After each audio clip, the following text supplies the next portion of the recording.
tarde, quinto ano. Na aula de hoje, nós vamos falar sobre a linguagem formal e a linguagem informal, tá? Então, o que vem a ser a linguagem formal? É aquele tipo de linguagem que procura seguir as normas, né? A gente fala que é a norma padrão da língua, ou seja, a forma correta da língua portuguesa, tá? E a linguagem formal, ela deve ser usada, né, em situações em que nós não temos intimidade com aquela pessoa com quem eu preciso falar, ou conversar, ou enviar uma mensagem, né? Então, essa é a linguagem formal, onde eu tenho que seguir as regras gramaticais, tá? Para poder escrever. A linguagem informal é aquela linguagem que não segue a norma padrão da língua, ou seja, uma linguagem também chamada de linguagem coloquial, né? Onde eu possa usar de mais intimidade com uma pessoa, com alguém que eu tenha mais intimidade e que eu possa falar como a gente fala no nosso dia a dia, na nossa casa, com os nossos familiares, com os nossos amigos, tá? Então, eu uso a linguagem informal nesses casos, certo? Então, vamos pegar alguns exemplos para vocês entenderem.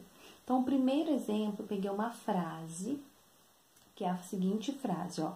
Ler enriquece o conhecimento e faz bem à memória. Observem que essa frase, ela está bem estruturada, ela está seguindo a norma padrão da língua, ou seja, ela está na linguagem formal, tá? Então, ela segue todas as normas, não tem nenhuma palavra escrita pela metade, não tem nenhuma gíria, não tem nenhuma abreviação, tá? Então, isso é uma linguagem formal, que eu vou usar com alguém com quem eu não tenho tanta intimidade, ou nenhuma intimidade, certo? Agora, vamos pegar um outro exemplo de frase. A gente está indo embora.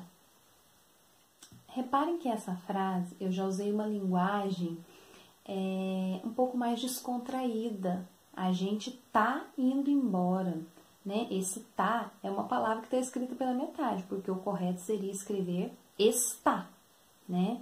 Então, eu escrevo a gente tá indo, né? Se fosse uma linguagem formal, eu usaria nós estamos indo, né? A gente está indo embora. Então, isso é uma linguagem informal, uma linguagem mais descontraída, que eu uso com pessoas com quem eu tenho mais intimidade, certo? Na linguagem informal, como vocês vão ver nas atividades que vocês vão fazer hoje, a gente costuma usar de gírias. O que são gírias? São palavras usadas por pessoas ou por grupos de pessoas para expressar alguma coisa. São palavras que não fazem parte oficialmente da língua portuguesa. São palavras que são criadas, tá? Que vocês usam muito, que eu percebo, que eu vejo vocês conversando entre vocês aí. Então, vamos pegar alguns exemplos de gírias aí que vocês usam, tá? Que tá muito na moda e hoje em dia, né? Sextou, o que quer dizer isso? Todo mundo agora chega na sexta-feira e coloca lá, sextou. Quer dizer o quê? Que a sexta-feira chegou. Isso é uma gíria, uma maneira de se referir a que a sexta-feira chegou, tá? Que vocês também, eu vejo muito usando, só que não, né? Só que não, coloca lá SQN, quer dizer só que não, é uma gíria. Quer dizer que você faz alguma coisa, mas que é mentira, que você não faz nada naquilo que você estava falando, certo? Outra gíria que a gente, no nosso dia a dia usa muito, deu ruim. Ah, deu ruim. O que quer dizer isso? Que alguma coisa, né, algo saiu errado, saiu fora do que a gente estava planejando. Então, deu ruim, tá?